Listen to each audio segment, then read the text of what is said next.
کیا آپ نے کبھی سوچا کہ درود ابراہیمی کے آخر میں ہمیشہ دو الفاظ آتے ہیں، حمید اور مجید؟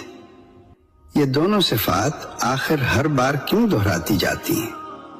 ان میں ایسا کیا راز ہے کہ نبی صلی اللہ علیہ وسلم نے خود یہی الفاظ سکھائے؟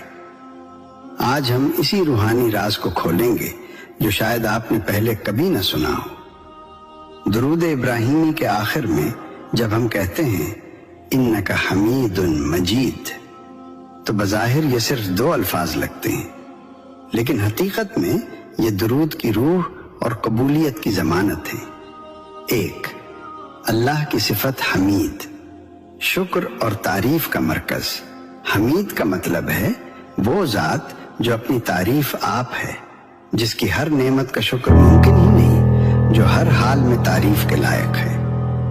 درود پڑھتے ہوئے جب ہم حمید کہتے ہیں تو ہم اعلان کرتے ہیں کہ یا اللہ، ہم جس رسول پر درود بھیج رہے ہیں اس کا مقام بھی تیری ہی عطا کردہ عزت ہے، یعنی درود میں تعریف خدا چھپی ہوئی ہے۔ دو، اللہ کی صفت مجید، عظمت اور شان کی بلندی۔ مجید کا مطلب ہے وہ جو بڑائی والا ہے، جس کی شان بے حد ہے، جو عزت بھی دے اور اسے بلند بھی کر دے۔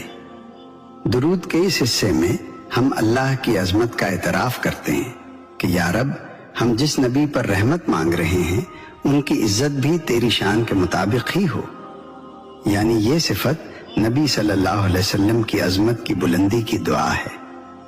تین، یہی دو صفات کیوں؟ درود ابراہیمی میں نہ رحیم آیا، نہ کریم، نہ کوئی اور صفت، صرف یہ دو، حمید اور مجید۔ کیوں؟ کیونکہ حمید تعریف کو سمیٹ لیتا ہے اور مجید عظمت کو سمیٹ لیتا ہے۔ تعریف پس عظمت، درود کی مکمل روح، یعنی اے اللہ، ہم تیرے محبوب صلی اللہ علیہ وسلم کے لیے ایسی رحمت اور ایسی برکت مانگتے ہیں جو تیری تعریف اور تیری شان کے لائق ہوں۔ چار، درود کی قبولیت کا راز۔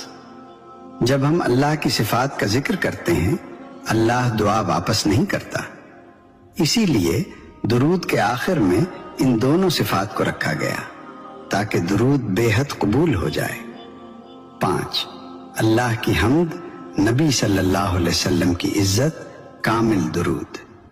یہ دو صفات دراصل ہمیں یہ سبق دیتی ہیں کہ نبی صلی اللہ علیہ وسلم کی شان بلند کرنا، اللہ کی تعریف بیان کرنا، دونوں ایک ہی درود میں اکٹھے ہو جاتے ہیں۔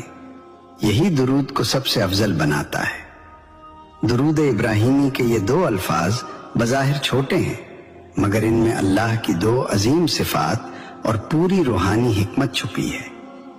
اگر آج کی ویڈیو نے آپ کو درود کے اس راز سے قریب کیا ہے تو اس ذکر کو اپنی زندگی کا حصہ بنا لیجئے۔